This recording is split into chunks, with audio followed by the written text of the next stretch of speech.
আজকে আমার আলোচনার বিষয় ১ মাসের মধ্যে পুরুষাঙ্গ মোটা লম্বা হবে ৫ টি প্রাকৃতিক খাবার খেলে। দেশের এবং প্রবাসের ভাই-বোনদের প্রতি সালাম। আসসালামু আলাইকুম। আমি প্রভাষক ডাক্তার রিক্তা পারভীন, হোমিওপ্যাথি এবং আয়ুর্বেদিক চিকিৎসক। অনেকে ওষুধের প্রতি অ্যা আস্থাটা হারিয়ে ফেলে।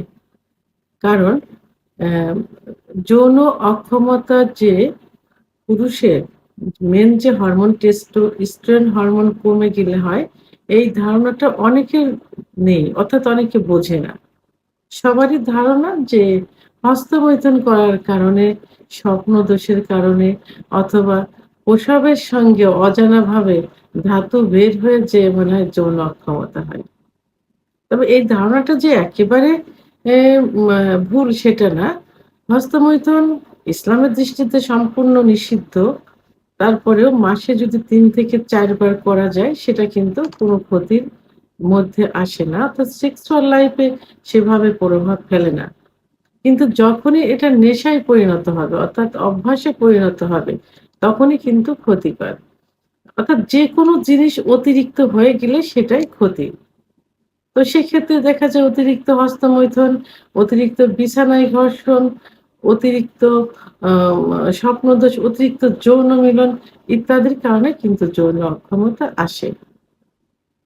তো এখানে পুরুষের লিঙ্গ নিয়ে যে আলোচনা করব সেটা হলো যে পুরুষের লিঙ্গ সাধারণত বড় হয় কখন? পুরুষের যৌবন শুরু হয় ১২ থেকে ১৩ বছর বয়সে। অর্থাৎ ১৩ থেকে ১৪ এরকমের মধ্যে। তা ১৪ থেকে ১৮ বছর বয়স পর্যন্ত লিঙ্গ বড় হয়। আর ১৮ থেকে ২৫ বছর বয়স পর্যন্ত লিঙ্গ মোটা হয়। তো এই সময়ের মধ্যে চলে লিঙ্গের উপরে বিভিন্ন অত্যাচার। অর্থাৎ যৌন যে অত্যাচারগুলো হয় এর উপর দিয়ে চলে।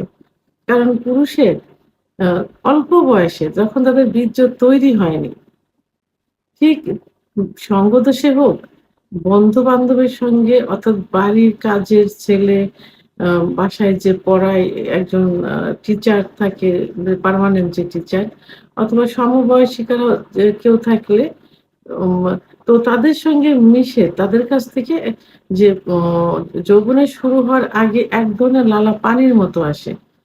এখন লিঙ্গেতে হাত দিলে পানিটার সাথে একটু সুখ অনুভব হয়। এই সঙ্গদোষ এইগুলো তারা বুঝতে পারে। তখন থেকেই তাদের অভ্যাস হয়ে যায় হস্তমৈথুনের এবং খুব বেশি পরিমাণে হয়ে থাকে। আবার বিছনায় ঘর্ষণ দিয়ে বীর্যপাত করলে লিঙ্গের গোড়ায় অসংখ্য শিরা থাকে। সেই শিরাগুলো কি হয়? লুজ হয়ে যায় অনেক সময় আ ২-১ টা চিরেও যেতে পারে। কারণ ঘর্ষণের কারণে লিঙ্গের মাথাটা বালিশ, কোল বালিশে পড়ে। কিন্তু প্রেশার আসে কিন্তু লিঙ্গের গোড়ায়। যেমন একটা গাছে পেলা দিলে পড়ে যাচ্ছে গাছটা পেলা দিচ্ছে। তো ওই যে গাছের যেখানে পেলা দেওয়া ওখানে কিন্তু কিছু হবে না। যেখানে গুড়া থাকে, যে গুড়ার উপরে ভর দেওয়া থাকে সেখানের মাটি কিন্তু সরে যায়। তাহলে অ্যা মা ঘর্ষণ দিয়ে বীর্যপাত করলে লিঙ্গের সবথেকে বেশি ক্ষতি হয় যেটা একবারে বোঝা যায় না, ধীরে, ধীরে বোঝা যায়। আবার এখন সমকামিতা করে থাকে। তো সমকামিতা অতিরিক্ত স্বপ্নদোষ, অতিরিক্ত যৌন মিলন ইত্যাদির কারণে লিঙ্গের ক্ষমতা চলে আসে। লিঙ্গ আস্তে, আস্তে ছোট হয়ে যায়। মনে হয় কচ্ছপের মতো ভিতরে ঢুকে যাচ্ছে নিস্তেজ অবস্থায়। এবং যখন শক্ত হয় দেখা যায় মাঝখানে একটু অ্যা মানে ভাঁজ পড়ে যাচ্ছে। আবার উত্থান অবস্থায় থাকে ধনুকের মতো বাঁকা হয়ে যাচ্ছে। পেরোনিস ডিজিজ যেটাকে বলে। আবার আগামোটা, গোড়া চিকন ইত্যাদি। তো এগুলো যখন হয় তখন এরা বিভিন্ন ওষুধ খেতে থাকে গোপনে, গোপনে। অনেকে বিয়েও করতে চায় না, বিয়ে করেও না। তো এই যে পথে ঘাটে পাশে বসে থাকা যে কবিরাজ, হেকিমদের কাছ থেকে তৈরি করা হালুয়া, আ আ বিভিন্ন অন টাইম ট্যাবলেট, ক্যাপসুল, বিকল্প ধারা বিভিন্ন চিকিৎসা নিয়ে এগুলো বেশি ক্ষতি হয়ে যায়। তখন এর প্রতি তাদের একটা আস্থা, সে আস্থাটা হারিয়ে ফেলে। তখন তারা ন্যাচারাল কিছু খাবার খেতে চায়। ন্যাচারাল কিছু মেসেজ খুঁজতে থাকে। তো সেই ন্যাচারাল অ খাবারের মধ্যে সাধারণত দুধ, ডিম, খেজুর, কাজু বাদাম, মধু, অর্গানিক নারকেল তেল ইত্যাদি খাবারগুলো অহরহ খেয়ে থাকে এবং খেতে থাকে এভাবে। তো এগুলো শুক্রাণু তৈরির জন্য অর্থাৎ বৃদ্ধির জন্য, শুক্রাণু গাঢ় করার জন্য, যৌন অক্ষমতা দূর করার জন্য ভালো ভূমিকা পালন করে থাকি। এগুলোর পাশাপাশি আমি আজকে ৪ থেকে ৫ টি ন্যাচারাল কিছু খাবার বলবো, যে খাবারগুলো সেবন করলে লিঙ্গ খুব অল্প দিনের মধ্যেই ৩ সপ্তাহ ১ মাসের মধ্যে আ ডেভেলপ হয়ে যায়। অর্থাৎ মোটা হবে, লম্বা হবে, শক্ত হবে। তার মধ্যে একটা পরিচিত যে এটা আসলে খাবার হিসাবে ধরা হয় না। এটা অনেকে জানেও না যে এটা খাবার। তো সেটা হলো ১ নম্বর ঝিনুক। আমরা ঝিনুক দেখে থাকি যে পুকুরে আ আ আশেপাশে কিন্তু ঝিনুক অনেক হয়ে থাকে। আবার এখন ঝিনুকের চাষও কিন্তু করে থাকে। তো এই ঝিনুকে পর্যাপ্ত পরিমাণ জিঙ্ক থাকে। এই জিঙ্ক শুক্রাণু বৃদ্ধি করতে, ব্লাড সার্কুলেশন করতে এবং দ্রুত বীর্যপাত রোধ করতে এবং নতুন কোষ সৃষ্টি করতে সহযোগিতা করে থাকে।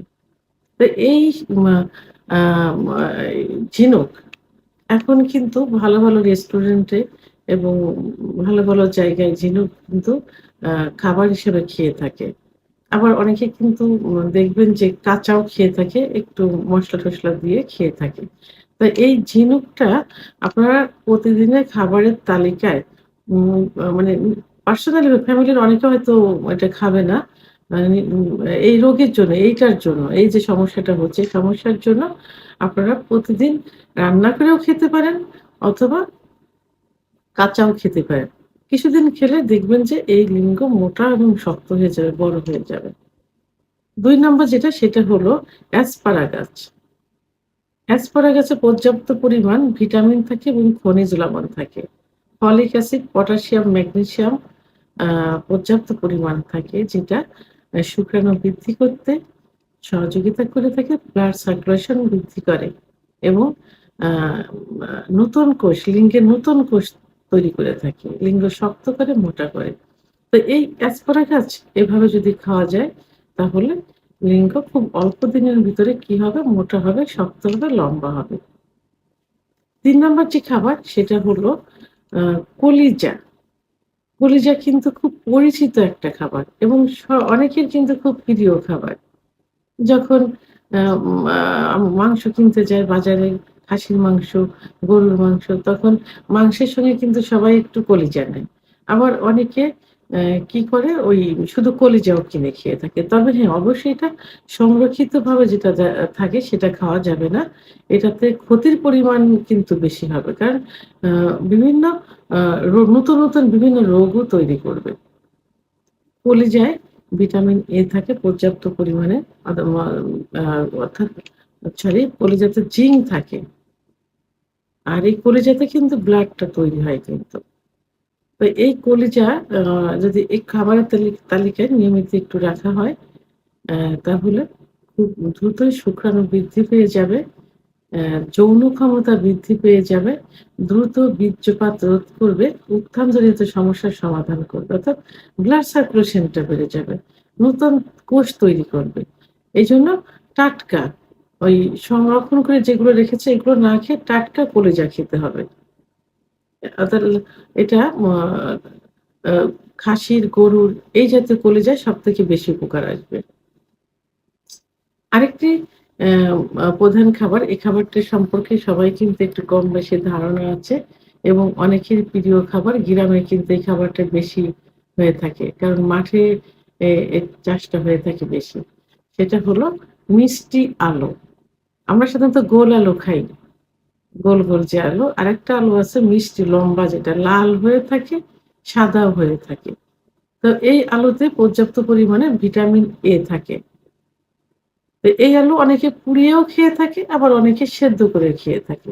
যেভাবে খেয়ে থাকেন না কেন, সিজনালি সময় যদি এই আলুটা খাওয়া যায়, একটু নিয়মিত খাওয়া যায়, তাহলে কি হবে? লিঙ্গের ব্লাড সার্কুলেশনটা বৃদ্ধি পাবে, নতুন কোষ তৈরি হবে, লিঙ্গ শক্ত হবে এবং মোটা হবে। ৫ নম্বর সর্বশেষ যে খাবারটি বলব এটা হলো জয়ফল। জয়ফল কিন্তু খুব ভালো একটা খাবার। আ এখন অনেক এম আ ইস মা যে লিঙ্গের মেসেজের জন্য ওয়েল এবং অনেক অয়েনমেন্ট বের হয়েছে, যেটা তৈরির একটা প্রধান উপাদান কিন্তু জয়ফল।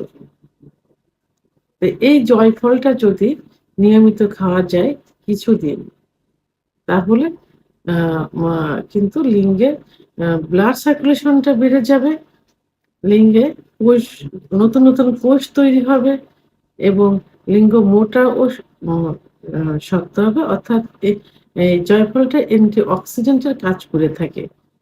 তো আমি যে ৫ টি খাবারের কথা বললাম, ন্যাচারাল যে খাবারের কথা বললাম, এই খাবারগুলো যদি নিয়মিত একটু খাওয়া যায় তাহলে দেখবেন ৩ সপ্তাহ থেকে ১ মাসের মধ্যে লিঙ্গের অনেক পরিবর্তন চলে আসছে।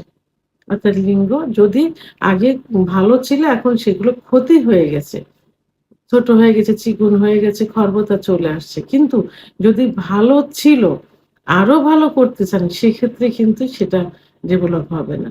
অর্থাৎ ক্ষতিগ্রস্ত হয়ে গেছে, সেক্ষেত্রে এটা ডেভেলপ হবে।